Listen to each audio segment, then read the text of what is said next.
Bonjour, je vous salue là où vous êtes et dans tous les quatre coins de la terre. Aujourd'hui, dans cette vidéo, je voudrais vous partager mon témoignage. Moi, en tant que témoin dans la paix, de l'amour et de la miséricorde de Dieu, j'ai décidé de dire la vérité sur le Rwanda, la vérité de ce que j'ai survécu. Aujourd'hui, je vais vous dire à propos du génocide contre les Hutus que je suis rescapé.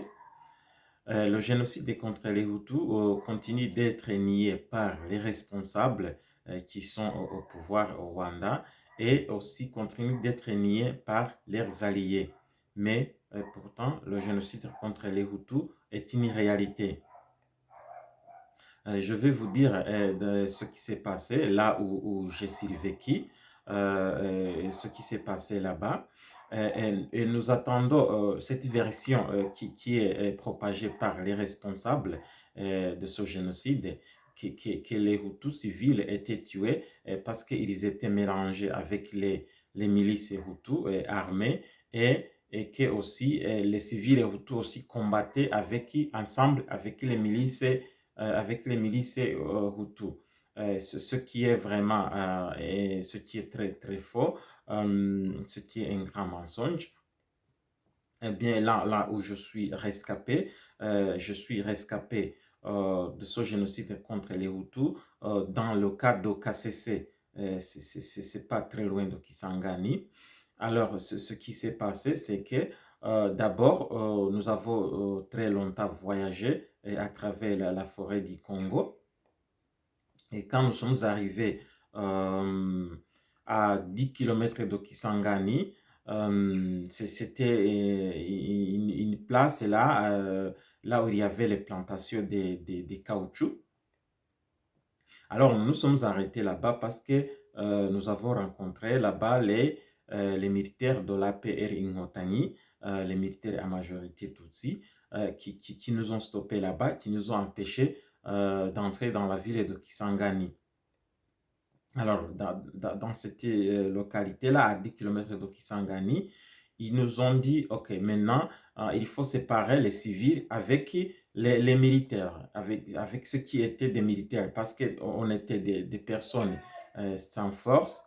Euh, on avait marché longtemps et puis ces milices, les personnes qui étaient des soldats, ils n'avaient plus des armes parce que tout le monde avait décidé d'être rapatrié. On voudrait rentrer au Rwanda. Alors, on a dit il faut séparer les civils avec ceux qui étaient des militaires. Alors, on a formé un camp qui était aussi en paix fermé, euh, qui était clôturé. Ceux qui étaient des militaires sont commencés à aller là-bas parce qu'on les disait, voilà, nous allons vous retourner dans l'armée, on va encore vous engager dans l'armée et vous allez continuer la guerre avec nous. C'était la guerre du Congo. Alors, tous ceux qui étaient des militaires sont partis. Donc, on les a mis dans ce camp et nous, les civils, on nous a dit on nous a dit de partir dans un autre camp, plus loin de ce camp. À cet endroit, je me rappelle aussi, c'est certaines des personnes politiques aussi ont été appelés par ces militaires. Je me rappelle de Kagimba Ngabo, qui était le préfet de Kyangougou. On l'a pris aussi et il est parti. Et depuis ce jour-là, il a disparu. On ne sait plus ce qui s'est passé à lui. Alors, d'autres personnes aussi étaient appelées et ils partaient avec ces militaires, surtout les jeunes. Donc, les jeunes, c'est ceux qui disaient, voilà, même si ils n'étaient pas des militaires, mais on disait même aux jeunes qu'ils peuvent aussi venir parce que on va les engager dans l'armée. Alors, après cette séparation donc de ces militaires avec, avec certaines des personnes politiques aussi et ces jeunes aussi. Alors, les civils qui sont restés, donc on nous a renvoyés dans un camp qui est éloigné à environ 20 km de cet endroit. Alors, on a marché toute la nuit avec la pluie au dos, sans nourriture. Et je rappelle aussi qu'il y a eu aussi une action de nous faire mourir par la faim. Donc, on n'a pas donné la nourriture et on a bloqué les ONG qui pouvaient nous amener la nourriture. Et donc, dans son voyage, on n'avait vraiment rien à manger. On pouvait s'arranger seulement pour chercher les fruits dans la forêt. Alors, nous sommes retournés dans le camp de KCC, là où nous avons commencé un camp, donc un camp des civils. Et là, nous sommes restés environ 2 semaines. Et les ONG aussi ont commencé, ils ont débloqué les ONG qui ont commencé à apporter la nourriture. Mais après 2 semaines, un matin, dans les dates du 21-22 avril 1997, le camp a été attaqué par des militaires, ces militaires de la paix Ingotani. Ils nous ont attaqués avec des armes lourdes. Ils ont commencé à tirer dans la foule et le camp s'est dispersé. Tout le monde a couru dans les forêts pour se cacher.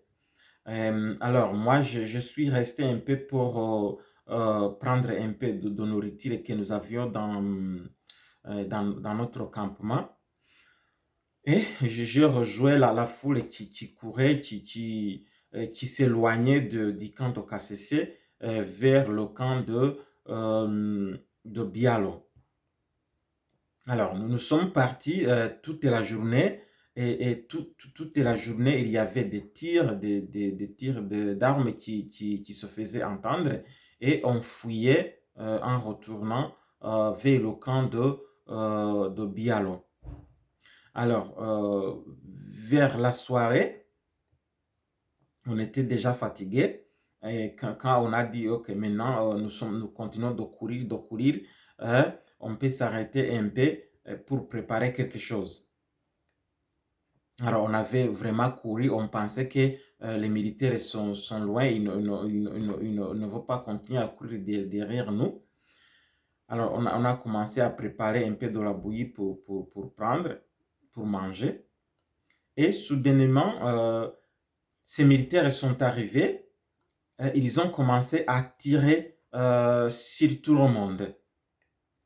On s'est encore dispersé, on est entré dans la forêt, je me rappelle, j'ai couru de l'autre côté de la route et ils ont crié, venez, venez de l'autre côté, nous avons changé le côté, j'ai changé le côté de la route, je suis allé sur l'autre côté et là-bas, comme j'étais debout, un militaire a dirigé une arme envers moi et il a tiré et il a commencé à crier qu'est-ce que tu fais, idiot? Qu'est-ce que tu fais, idiot? Alors, j'ai compris que ce militaire voulait me dire de m'échapper parce que parmi les militaires, il y avait quand même ceux qui ne voulaient pas tuer. Alors, j'ai dormi à terre et quand j'ai dormi à terre, d'autres militaires sont arrivés et ils ont commencé aussi à tirer sur nous, à tirer sur nous. Alors, j'ai eu l'idée dans ma tête que, parce qu'on nous disait que on nous disait que pendant les tueries, quand il y a des tirs, il faut que tout le monde dort. Alors, il faut que tout le monde se pose à terre. Alors, je me suis posé à terre et j'ai commencé à fuir, mais en rampant, en rampant, en rampant. Alors, tout le monde qui osait se mettre debout, directement, on tirait sur lui. Parce qu'après ce militaire qui voulait me dire fuis, fuis, après, quand il a tiré, les autres aussi sont arrivés. Alors, ceux qui voulaient tuer les gens sont directement arrivés et ils ont commencé à tirer sur nous. À côté de nous, de moi, j'ai trouvé une femme dont le sang coulait. J'ai trouvé des enfants qui tombaient. Alors, je me suis dit, voilà, maintenant c'est difficile, ils veulent nous tuer. Avant, j'avais pensé que ils tirent parce qu'ils cherchent des militaires entre nous. Mais ce n'était pas le cas, ils tiraient sur tout le monde.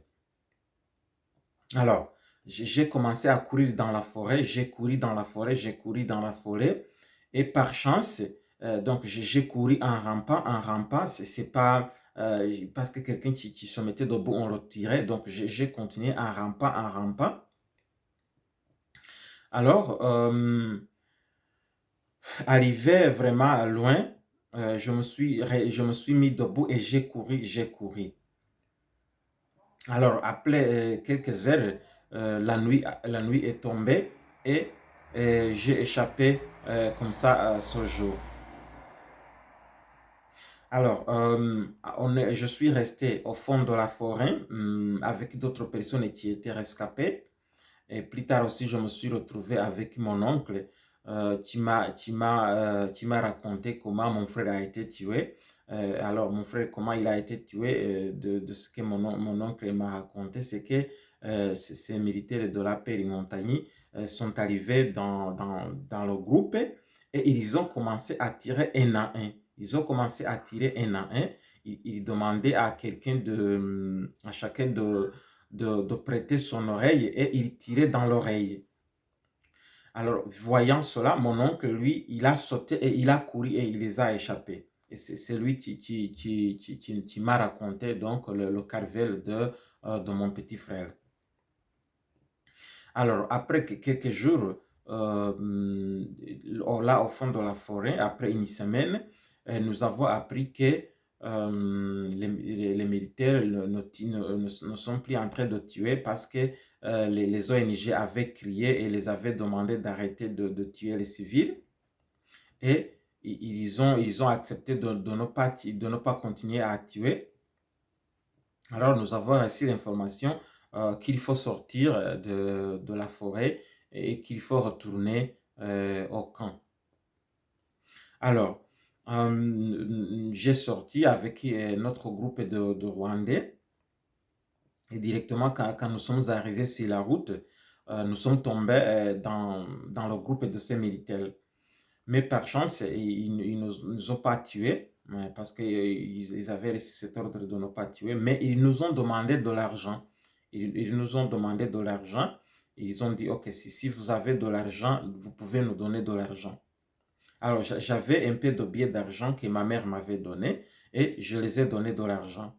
Après, ils nous ont, au lieu de nous orienter dans le camp, euh, ils nous ont orientés dans un mauvais chemin pour que nous allons nous perdre dans la forêt.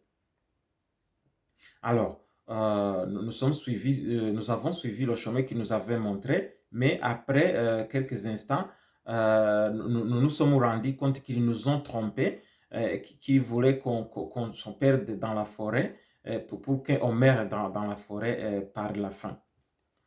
Alors, nous nous sommes donné conseil qu'il faut arrêter de continuer le chemin qu'ils nous avaient montré, mais plutôt qu'il faut chercher comment rejoindre le camp. Alors, nous nous sommes glissés dans la forêt et là, nous sommes restés pendant une nuit. Et le matin, nous avons fait le nécessaire pour que nous-mêmes nous retrouvions le chemin pour rejoindre le camp. Alors, le camp se formait à Bialo, donc parce que la KCC a été détruit. Alors, le camp qui se formait à Bialo, donc, alors on commençait à rapatrier les personnes par le train et puis par avion jusqu'au Rwanda. Alors, c'est comme ça, en rejoignant ce camp de Bialo, là-bas, j'ai trouvé mon père avec trois de mes sœurs et deux de mes frères aussi. Et nous avons décidé de rentrer d'abord, mes deux frères sont partis et puis je les ai rejoints aussi à Kisangani et puis les ONG nous ont pris l'avion pour retourner au Rwanda. Voilà, ça c'est la première partie de mon témoignage. Euh, comment je suis rescapé du génocide contre les Hutus. Merci beaucoup. La prochaine fois, je vous donnerai la deuxième partie. Merci beaucoup. À la prochaine.